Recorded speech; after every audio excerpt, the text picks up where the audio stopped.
I know the wiring harness looks intimidating, but reworking it for your Goblin is not difficult. The work is tedious, but by following our videos, you'll have no trouble finishing it. You can try doing the work on your kitchen table, but to follow our videos and make your life easier, it's a good idea to build a 4x8 table like ours.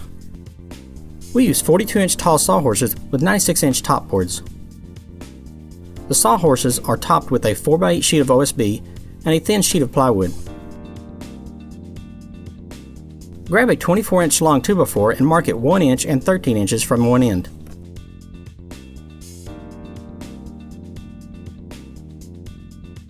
Attach this board under the table 12 inches from the corner. When you attach it, line up the 13-inch mark with the edge of the table.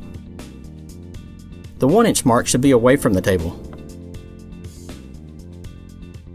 Line up the fuse box housing with the 1-inch mark and mount the box with a screw and washer.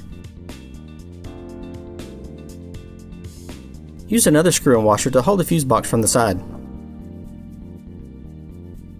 On the other end of the table, mark the harness split point. It is 9 inches from the end of the table and 5 inches from the side.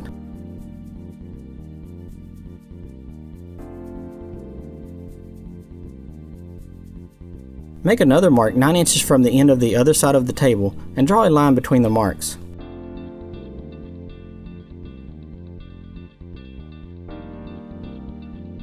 Use the graphic on the right to lay out the dash harness breakpoints.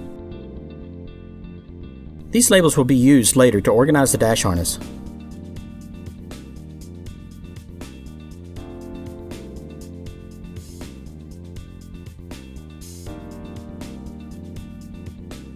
Once the table is finished, it's time to move on to stripping the main harness. Lay the main harness on the 4x8 table like you see me doing. The engine portion of the main harness should be near the fuse box housing, and the rest should wrap around the table. Try to organize it like I did so that it is easy to follow which part of the harness I'm working on. The whole harness won't fit on the table, but that's fine. Just let it hang over the edge of the table. We're going to have to remove many wires from the harness and make some modifications, so the whole harness needs to be unwrapped. Start by using wire cutters to snip all of the plastic wire ties.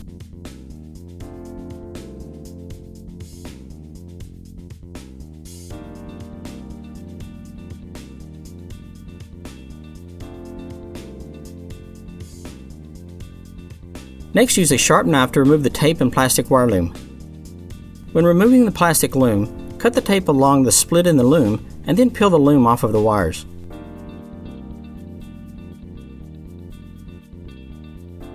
None of the plastic loom on the main harness will be reused, so it's alright if it gets damaged.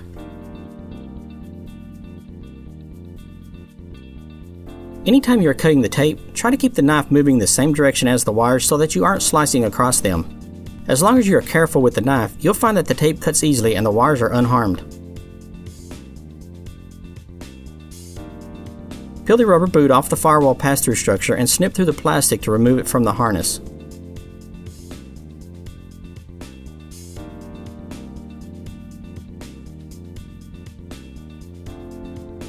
Use your knife to cut the tape and rubber boot around the harness. The rubber boot is tough to cut, so slice it in small bites. Keep cutting until you can pull the boot from the harness.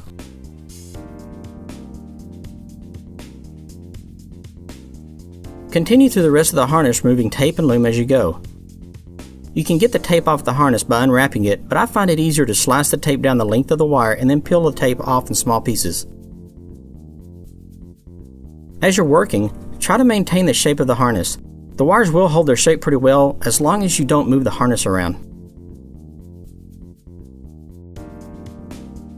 It's not looking less intimidating yet, but in the next video, we'll start removing unnecessary wires and it'll start looking much more manageable. Subscribe to our channel and click the bell icon to get notified when our new videos go live. If you have any questions, send us an email, give us a call, or join the forum. Thanks for watching.